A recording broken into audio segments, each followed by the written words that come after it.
د یو خبره ده لال ګلابي په نوم کلی کې د بیټو په نوم یو شکاري اوسېدو. د به همیشه په ځنګلو کې کېناستو او شکار به یې کولو. یو ورځ دلته په ځنګل کې ناست وي شکار دپاره چې دې وخت د ده په جال کې یو مرغۍ راګیره شي.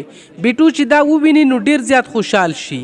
وای یار دا خو ډېر ښه کار وشو، زما په جال کې ډېره ښایسته مرغۍ راغله، دا به زه په بازار کې ځان ته خرڅه کړم. نو یکدم دغه مرغۍ خبرې شروع کی.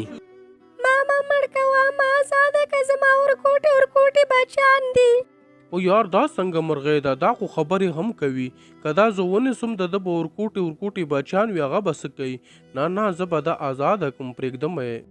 دین وروسته بیټو دغه مرغۍ آزاده کی او دغه مرغۍ یکدم د یو بوډۍ ښځې په شکل کې بدله شي.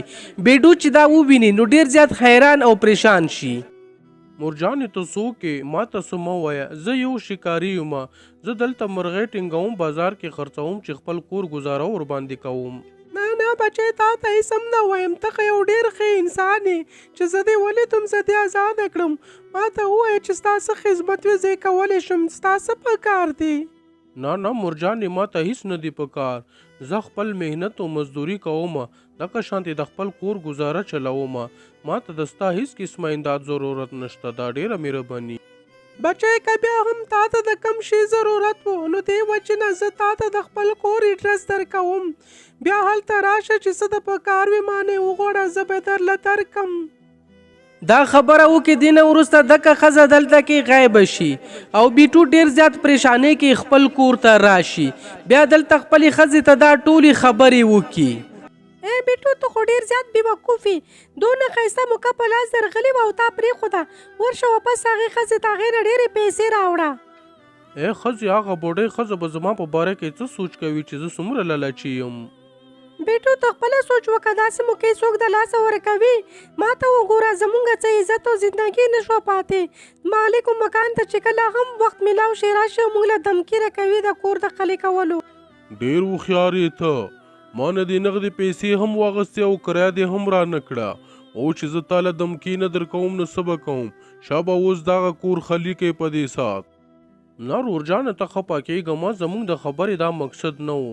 نن مخام به زه تا له خامخا پیسې درکوم. سمه ده مخامه پورې ټایم ده تا سره، که نه وي دلته نه بیا ورک شئ. دا ووایي دینه وروسته مالک مکان دلته نه لاړ شي. ای ښځې اوس خو ما ته هغې بوډۍ ښځې کور ته ورتګ په کار ده، که نه دا مالک به موږ ته ووایي چې کور نه وځئ. شکر دی بیټو چې زما په خبره باندې پوه شوې، ځه اوس ورشه هغې ته. بیا بیټو د کور نه روان شي. په سفر کولو کې ډېر وخت وروسته دې ښځې کور ته ورسیږي. لکه راځه ما ته پته وه چې ته به دلته ضرور راځې، ووایه څه په کار دی ستا؟ مورجانې ما ته کوم داسې شی راکړه چې د هغې په وجه باندې ما ته ډېرې پیسې راشي. سمه ده ته ځان سره دکه یو دیشکی یوسه چې کله هم ته دې ته ووایې دا به تا ته د سونې سکې درکوي. مورجانې ستا ډېره مننه چې تا زما دومره غټ خواهش پوره کړلو. بیټو دې ښځې نه دکه دیشکی راواخلې او واپس دلته نه روان شي. په تلو کې دا ډېر زیات مزل وکړي نو دا ډېر زیات ستړی شي. اوس دته لږ شانتې د آرام کولو ضرورت و چې دې ته په دې وخت کې د یو کس کور په نظر راشي. دا دلته راشي دې ته ووایي رورجانه زه یو مسافر یم، ډېر لرې نه راغلم، ډېر زیات ستړی شوی یم، که ته خفه کېږې نه لږ به ستا کور کې آرام وکړم. ما ته خو ته مسافر کم او سوالګر ډېر ښکارې، ځکه خو دې په لاس کې د خیر غوښتلو دپاره دشکۍ نیولې ده. رورجانه دا دشکۍ کوم عام دشکۍ نه ده، دا دشکۍ د سونې سکې ورکوي.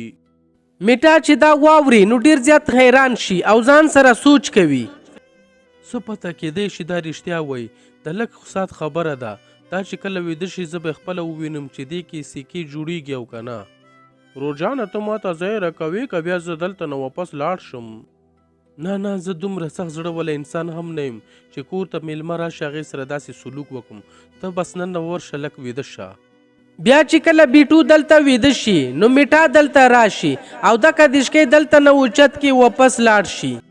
ای ښځې دا دشکۍ ما را اوچت کو، ګورو مې چې سونه هم ورکوي که نه، زه دشکۍ یې ماله سونه راکه.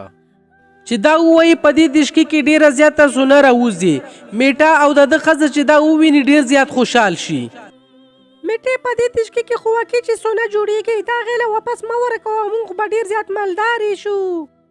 ای ښځې زه پاگل خو نه یم چې دله دکه دشکې ورکوم بلکې وګوره موږ سره یو داسې دشکې شته ده زه دله اکه یو هلته ایږدم.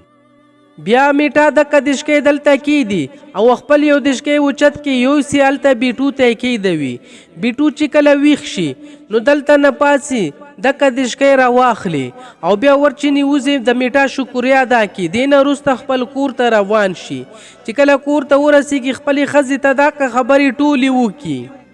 ای بیټو دا خو ډېره ښه خبره ده زه دې نه سونه وغواړه. زه زما دشکې عمله سونه راکا. بیټو چې دا ووایي لږ شانتې انتظار کوي خو مګر دکه دشکې دله سونه چېرته ورکوي. دا ولې بیټو دا خو ماته ښکاري هغې ښځې تا سره دوکه وکړه دا خو کوم عام دشکی دی. او ښځې زما خو یقین نه کېدو چې هغه به موږ سره داسې دوکه کوي. په دې وخت کې د کور مالک هم راشي. اے بیټو ما ته زما قرضه او کرایه دواړه راکا. انکل ما سره ډېره غټه دوکه وشوله زه ډېر زیات پریشان یم. زه پریشانی نه پیژنم ما ته زما قرضه او کرایه راکا. انکل ما ته سبا پورې ټایم راکا سبا به زه تاله خامخا غدر کوم.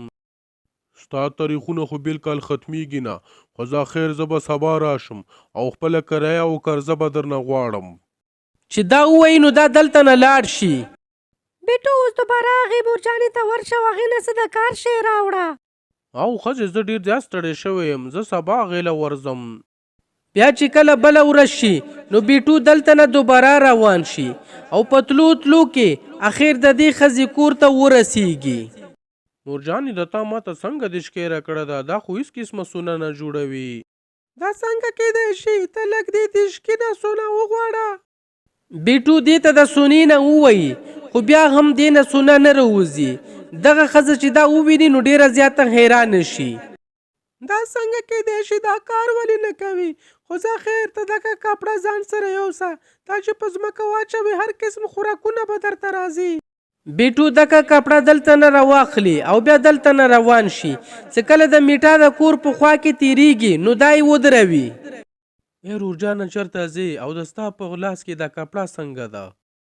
رورجانه دا کومه عامه کپړه نه ده دا چې په ځمکه باندې واچوي هر قسم روټۍ به درته راځي. چې دا واوري نو میټا ځان سره سوچ کوي و یار کار خو شو پرون مې هغه دشکې ته اغوستو نن به دنه زه دکه کپړه والومه. ښه رورجانه زه ځم چې کور ته لاړ شم لږ ارام کوم. ای زما وروره دغه هم ستا کور ده دلته ته ښه ښایسته ارام وکړه او بیا په سکون سره کور ته لاړ شه. رورجانه ستا ډېره مننه داسې به زما ټوله ستوماني ختمه شي. بیټو دنه لاړ شي بیا دلته ویده شي او میټا راشي دکه کپړه ته یوسي. دکه کپړه چې کله په ځمکه باندې واچوي نو دې ته قسمه خوراکونه په راتللو شي. میټې زمونږ خو مازې شولې اوس په زه ښه په ماړه خېټه باندې روټۍ خورم. ای ښځې اول خو هغه دلته نه لاړ شي وګوره ما سره دکه شانتې کپړه شته دی زه دکه کپړه هلته د هغې ځای کې ایږدم داسې به زمونږ دکه مزې وي. میټا بیا دکه کپړه بیټو سره خوا کې کېږدوي او بیا دلته نه لاړ شي. چې کله د بیټو سترګې وغړېږي نو پاسي او دلته نه روان شي. میټا نه په مخاخۍ واخلي کور طرف ته ځي. چې کله کور ته ورسیږي دکه کپړه دلته واچوي دې نه روټۍ غواړي خو مګر دلته روټۍ هېڅ کله نه راځي. ای ښځې موږ سره خو بیا هغې ښځې دوکه وکړله دې نه وړاندې چې مالک مکان راشي ته دنه لاړه شه پټه شه زه بیا ورځم هغې پسې. د بیټو ښځه دنه لاړه شي او پټه شي. بیټو دې نه وروسته بیا دلته نه روان شي دې ښځې ته ورشي او دې ته دې کپړې په باره کې ووایي. څه کیدای نه شي ته به دروغ وایې. مورجانې زه دروغ نه وایم بلکې ته دروغجنه یې او ما له دوکه راکوې. ما چېرته هم دروغ نه دی ویلي ته ما ته یو خبره وکړه تا سره په لاره کې څوک میلاو شوي دي چې تا ورته د کپړې او د شکې په باره کې ویلي وي. او مورجانې ما ته یو کس میلاو شوی و هغه یو ډېر ښه انسان و ما هغه ته ویلي وو بیا ما د هغه په کور کې لږ شانتې ارام هم کړی و. ښه دا خبره ده د دې دا مطلب چې بیا د هغې هم څه سازش ته پکې. نه مورجانې هغه یو ډېر نیک او ډېر شریف انسان ده. چې څومره شریف ته پته به ولګېږي دا ځل ته دا ډنډه ځان سره یوسه که هغې دنه تپوس وکړو ته دا ډنډې نه هیرې جوړېږي بیا به پته ولګېږي. بیټو دینه دکه ډنډه را واخلي او بیا دلته نه روان شي او میټا ته چې کله ورسیږي. بیټو دا ډنډه د څه شي ده؟ رورجانه دینه هیرې جوړیږي. چې دا واوري نو میټا ډیر زیات خوشحال شي. وا یار اول دې شکې بیا وروسته کپړه او اوس دا ډنډه. بیټو ته یو کار وکړه، ته دنه ورشه آرام وکړه، بیا به وروسته کور ته لاړ شي. بیټو دنه لاړ شي او دلته کې ځان ویده کی او بیا میټا راشي دکه ډنډه راوالي. میټا چې څنګه دکه ډنډه راوالي او دکه ډنډه بیا په زور زور باندې میټا سر ته وهل شروع کی. آی هاي ما دینه بچ کې بچ می کوي ته بچ می کوي. په دې وخت کې نصیب هم دلته راشي. لکه دا ودروه کنې زما خوند به مړ کی. اول ما ته ووایه چې زما کپړه او دشکې چرته ده؟ ما سره دا ودرېږه چې زه درله راوړم. بیا بیټو دینه وروسته دکه ډنډه ودروي، د میټا ښځه هغه سامان ورته راوړي واپس. نو بیټو دکه شیزونه دلته نه راواخلي، کور ته ورسیږي. چې ګوري نو د کور مالک هم راغلی وي. را دې وړلې زما پیسې؟ او کاکاجي ما راوړلې، اوس یې درله درکوم. بیا بیټو دې دشکي ته د سونې ووایي، نو एकदम دې کې سیکې راوځي. چې دا وویني نو دې کس ورته بالکل نیت خراب شي. و یار دا خو دې ډیر د کار شی راوړو، هلکه دینه دکه دشکې واخله. دینه وروسته د دې ملازم بیټو نه دکه دشکې په زور واخلي. کاکاجي زما دشکې ماله واپس کا. خپله خوله دې بند کا، دا اوس زما ده، زه به اوس دې نه ډېره زیاته سونه وباسم. انکل زه داسې پوه شوم چې ته یې داسې په اسانه نه منې، نو ټیک ته اوس د ډانډو خوراک دپاره هم تیار شه. دا شابه زما ډانډې خپل کمال ورته ښکاره کا. دې نه وروسته دکه ډنډه دکه کس په سر باندې رئیسار کی. دا ملازم د یېرې نه دکل ته وتښتي او دکه کس په وهلو باندې مړ شي. زمونږ ویډیو لایک کړئ، چینل سبسکرایب کړئ او موږ ته کامنټ کې ولیکئ زمونږ ویډیو څنګه وه.